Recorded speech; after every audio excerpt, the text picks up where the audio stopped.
अब हम बात कर लेते हैं प्राइस इलास्टिसिटी ऑफ डिमांड की। ठीक है, हमने तीनों पार्ट्स डिस्कस कर लिए थे कि कौन कौन से तरह के प्राइस हमारी इलास्टिसिटी ऑफ डिमांड होती है। इस वीडियो में हम प्राइस इलास्टिसिटी ऑफ डिमांड की बात करेंगे। तो प्राइस इलास्टिसिटी ऑफ डिमांड है, it is the degree of change in demand in response to a change in own price of the commodity.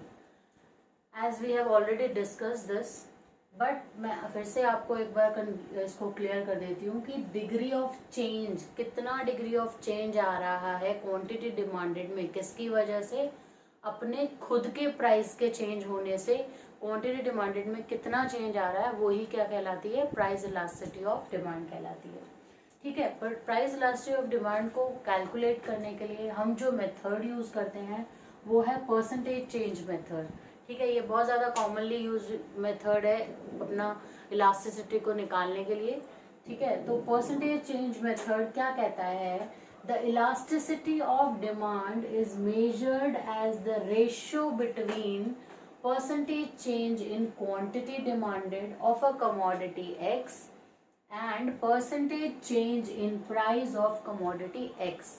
ठीक है, इलास्टिसिटी ऑफ डिमांड कैसे निकालते हैं, कैसे मेजर कर रहा है वो, पहले क्या कर रहा है, परसेंटेज चेंज निकाल रहा है क्वांटिटी डिमांडेड का, किसके रिस्पेक्ट में, percentage change in price of that commodity x. Let's say हमने एक्स, हमारे पास जो प्रोडक्ट है जिसकी हम निकाल रहे हैं इलास्टिसिटी, वो है हमारे पास प्रोडक्ट एक्स।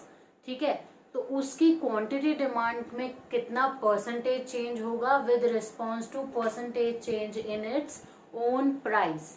ठीक है, तो अब इसके फॉर्मूला हम इसका कैसे डिराइव करते हैं, इसको हम अपने नेक्स्ट पार्ट में देखते हैं। इसमें हम बात करते हैं अपने प्राइस इलास्टिसिटी ऑफ डिमांड के फॉर्मूले की, कैसे हम कैलकुलेट करते हैं। तो प्राइस इलास्टिसिटी ऑफ डिमांड को हम ईडी से डिनोट करते हैं। ठीक है, माइनस साइन क्यों आ रहा है, जैसा मैंने आपको पहले भी बताया था, क्योंकि डिमांड क्या है, डाउनवर्ड स्लोपिंग होता है, नेगेटिव रिलेशनशिप होता है प्राइस और डिमांड का, इसलिए माइनस आता है। ठीक है, और फिर जैसा हमने डेफिनेशन में बात करी थी, क्या है, percentage change in quantity demanded divided by percentage change in price. ठीक है, परसेंटेज चेंज, क्वांटिटी डिमांडेड में कितना परसेंटेज चेंज हो रहा है with respect to percentage change in price. Okay, तो percentage change in quantity demanded कैसे निकालते हैं हम, चेंज इन डिमांड अपॉन में initial demand into 100, that will be percentage change in quantity demanded. देखो बहुत इजी है, समझने की कोशिश करो। जब भी हम कहीं भी किसी भी चेंज निकालते हैं तो हमेशा क्या निकालते हैं, परसेंटेज चेंज निकालते हैं। तो क्या निकालते हैं, फाइनल माइनस इनिशियल करते हैं। ओके, फाइनल माइनस इनिशियल मतलब अगर मान लो वो पहले 10 क्वांटिटी खा रहा था, उसके बाद 12 क्वांटिटी खा रहा है, तो फाइनल कौन सा हुआ, 12, और 10 क्या हुआ, इनिशियल जो पहले वाला था। चेंज अगर हमें देखना है, परसेंटेज चेंज हमें देखना है, तो हमें हमेशा क्या करना होता है, final minus initial divided by initial into 100। Initial क्या था, 10, तो 12 माइनस 10 दैट इज 2 अपॉन आपका इनिशियल क्या था, 10 इंटू 100। ठीक है, तो हमारा क्या आ गया, 20%। ओके, ये समझ आ रहा है। तो इसी से हमने क्या बोला है, percentage change in quantity demanded divided by percentage change in price. तो percentage change in quantity demanded को निकालेंगे तो कैसे निकालेंगे, change in demand divided by initial demand into 100, और चेंज इन प्राइस उसी तरह फाइनल माइनस इनिशियल तरीके से क्या आएगा, तो क्या आएगा, change in price divided by initial price into 100। ठीक है, तो इससे हमारा ये 100 कैंसिल हो गया, हमारे पास क्या आ गया, अब चेंज इन डिमांड हमें निकालना है। तो क्या पहले क्यू हमारी डिमांड रही होगी, उसके बाद Q1 शिफ्ट हो गई, तो इनिशियल क्या है, Q डिवाइडेड बाय, फिर हमारा प्राइस पहले P रहा होगा, फिर P1 आ गया होगा, और डिवाइडेड बाय इनिशियल प्राइस क्या है, P। ठीक है, तो ऐसे इसके बाद में इसको हम, जो हमारा जो चेंज है, हम उसको हमेशा आपने मैथ्स में पढ़ा होगा, जब भी हमारा जो चेंज होता है उसको हम डेल्टा से डिनोट कर देते हैं। तो इसको Q1 माइनस Q को हम इजीली क्या लिख सकते हैं, delta Q upon Q divided by delta P upon P। Okay, ये समझ आ रहा है, इसमें कोई कंफ्यूजन तो नहीं है किसी को यहाँ तक। तो तो आइए हम आगे बात करते हैं। हमने कहाँ तक पढ़ा था?